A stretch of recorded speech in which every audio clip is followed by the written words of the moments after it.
사람마다 굳이 말하지 않고 살아가는 이야기가 하나쯤은 있는 것 같습니다. 누군가에게 설명하면 괜히 일이 커질 것 같아서, 지금 말하지 않아도 괜찮을 것 같아서 그렇게 미뤄두고 덮어두고 없던 일처럼 지나온 이야기 말입니다. 그런데 이상하게도 그렇게 말하지 않은 이야기들은 완전히 사라지지 않고 어느 순간 가장 평온한 날에 가장 예상하지 못한 얼굴로 다시 나타나곤 합니다. 오늘 들려드릴 사연은 한 남자가 말하지 않으면 괜찮을 줄 알았던 과거와 결국 다시 마주하게 된 이야기입니다. 지금 이 이야기가 혹시 여러분이 아직 말하지 못한 어떤 순간과 닮아 있다면 조금만 조용히 끝까지 들어주셔도 좋겠습니다. 지금 시작합니다. 그날 저녁도 평소와 크게 다르지 않았습니다. 아내는 밥을 먹다 말고 숟가락을 식탁 위에 내려놓았고 저는 텔레비전 리모컨을 손에서 놓지 않은 채 화면만 보고 있었습니다. 화면 속에서는 누군가 크게 웃고 있었지만 그 웃음이 왜인지 방 안까지 들어오지는 않는 느낌이었습니다. 아내가 잠시 저를 보더니 아주 자연스럽게 말을 꺼냈습니다. 우리 애 낳으면 말이에요. 아내는 항상 이렇게 말문을 열었습니다. 질문처럼 들리지만 사실은 이미 마음속에서 한번 정리된 문장이었습니다. 부모님 도움도 좀 받을 수 있겠죠? 요즘 다들 그렇게 한다고 하더라고요. 저는 씹고 있던 밥을 천천히 삼켰습니다. 그 사이에 물컵을 집어들었고 컵 바닥이 식탁에 닿으며 소리가 났습니다. 생각보다 또렷한 소리였습니다. 그렇겠죠. 제 대답은 짧았고 아내는 그 말에 고개를 끄덕였습니다. 더 묻지 않았고 더 설명하지도 않았습니다. 그 끄덕임이 너무 자연스러워서 마치 이 대화가 이미 여러 번 오간 것처럼 느껴졌습니다. 아내는 다시 밥을 먹기 시작했고 저는 리모컨으로 채널을 한번 돌렸다가 다시 원래 화면으로 돌아왔습니다. 화면 속 사람들은 여전히 웃고 있었고 방 안은 조용했습니다. 그때는 몰랐습니다. 아니, 정확히 말하면 모른 척하고 있었다는 쪽이 맞을지도 모르겠습니다.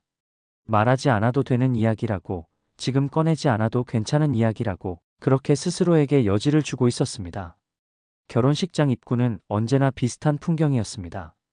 밝은 조명, 꽃장식, 접수대 앞에서 자기 이름을 찾는 사람들, 그리고 그 옆에 놓인 작은 액자. 아내가 축의금 봉투를 접수대 위에 올려놓는 동안 저는 별 생각 없이 고개를 돌렸습니다. 그리고 그 순간 발걸음이 멈췄습니다. 신부 김미나. 이름을 한번 보고 다시 한 번 더 봤습니다. 눈으로 읽었다기보다는 확인에 가까웠습니다. 혹시나 글자가 바뀌지 않을까, 그런 말도 안 되는 기대를 품고 있었던 것 같습니다. 아내가 제 옆에서 물었습니다. 왜 그러세요? 아닙니다. 대답은 바로 나왔는데 손은 말을 듣지 않았습니다. 식권을 받는 동안 손에 힘이 들어갔고 종이가 접힌 채로 제 손에 남았습니다. 안으로 들어가 자리에 앉자마자 사회자의 목소리가 울렸습니다. 이제 양가 어머님의 입장이 있겠습니다. 사람들이 일제히 고개를 들었고 박수가 터졌습니다. 저는 고개를 들지 않았습니다. 아니, 들 수가 없었습니다. 시야 한쪽으로 들어온 모습만으로도 충분했습니다. 걸음의 속도, 손을 모으는 습관, 고개를 숙였다가 드는 리듬. 물컵을 집으려던 손이 멈췄고 컵은 결국 테이블 위에 그대로 남았습니다. 아내가 아주 낮은 목소리로 제게 물었습니다. 자기 혹시 아는 분이에요? 저는 대답 대신 물을 마셨습니다. 그 순간에는 그게 최선이라고 생각했습니다. 결혼식은 그대로 진행되었습니다. 사람들은 사진을 찍었고 서로 아는 얼굴을 발견하면 반갑게 인사를 나눴습니다.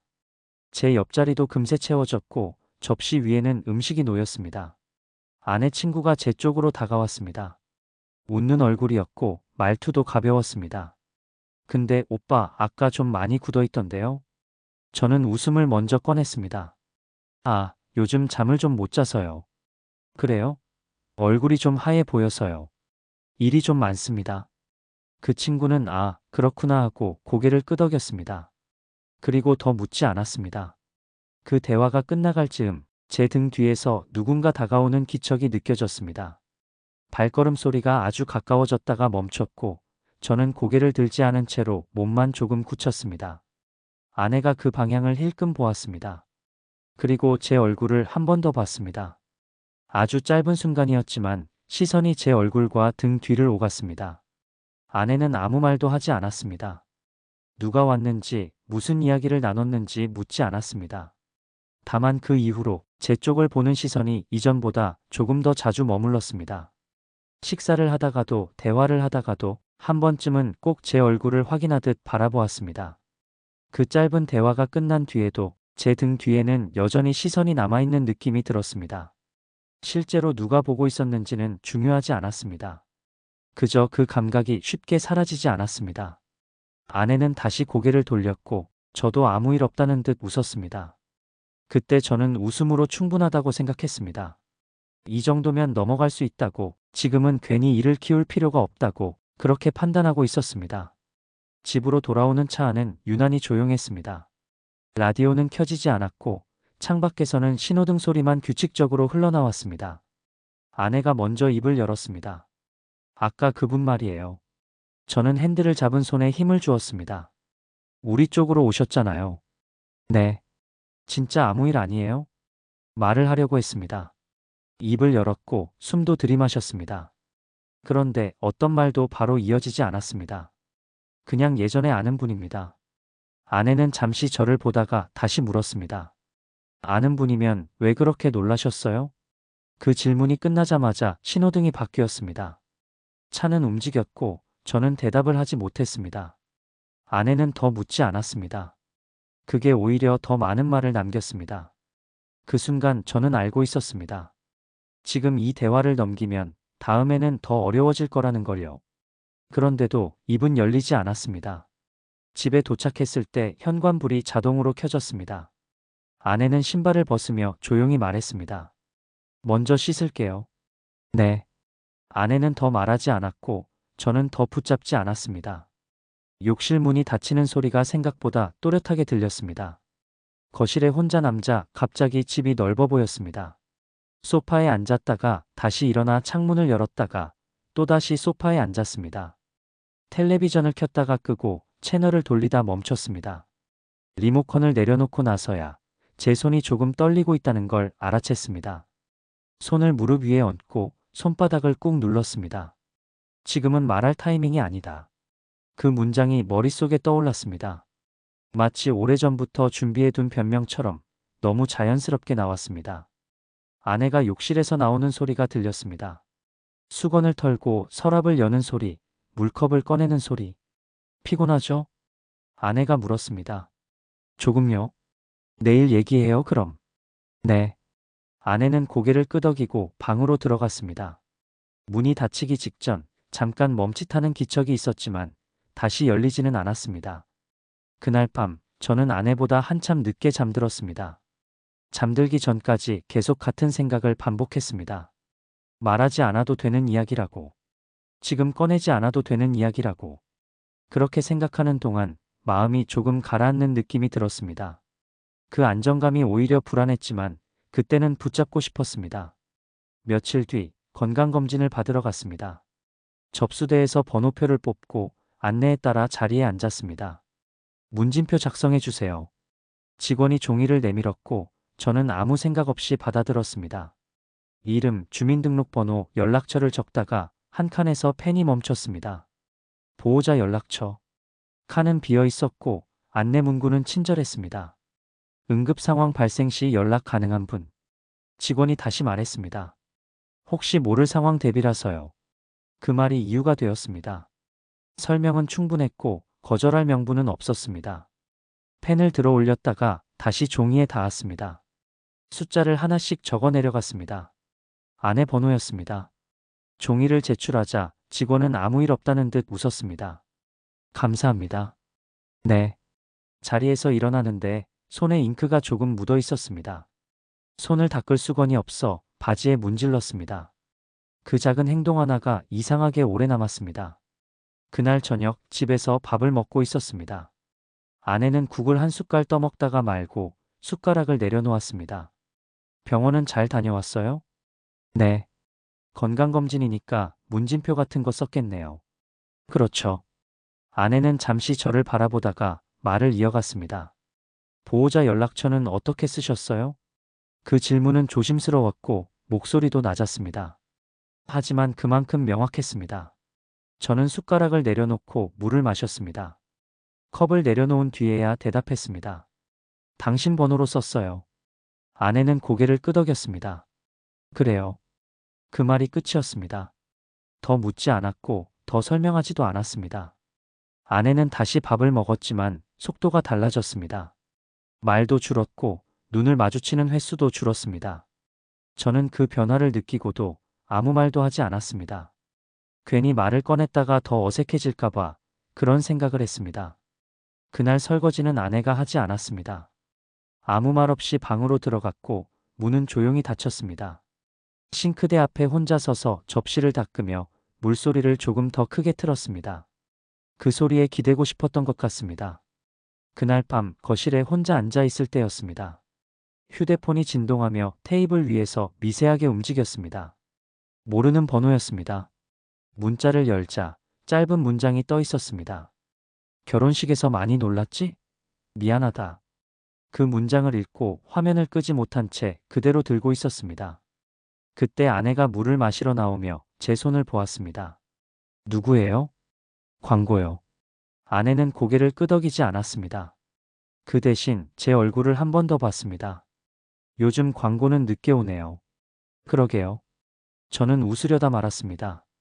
휴대폰 화면을 끄고 소파에서 일어났습니다. 잠깐 바람 좀 쐬고 올게요. 아내는 네라고 답했지만 시선은 여전히 제 손에 머물러 있었습니다. 현관문을 닫고 나와서도 바로 전화를 걸지 못했습니다. 문자 화면을 다시 열었다가 닫았다가 또 열었습니다. 몇 초를 그렇게 보내고 나서야 통화 버튼을 눌렀습니다. 연결음이 한 번, 두 번 울렸습니다. 여보세요. 나야? 그 목소리를 듣는 순간 더 이상 설명할 필요가 없다는 걸 알았습니다.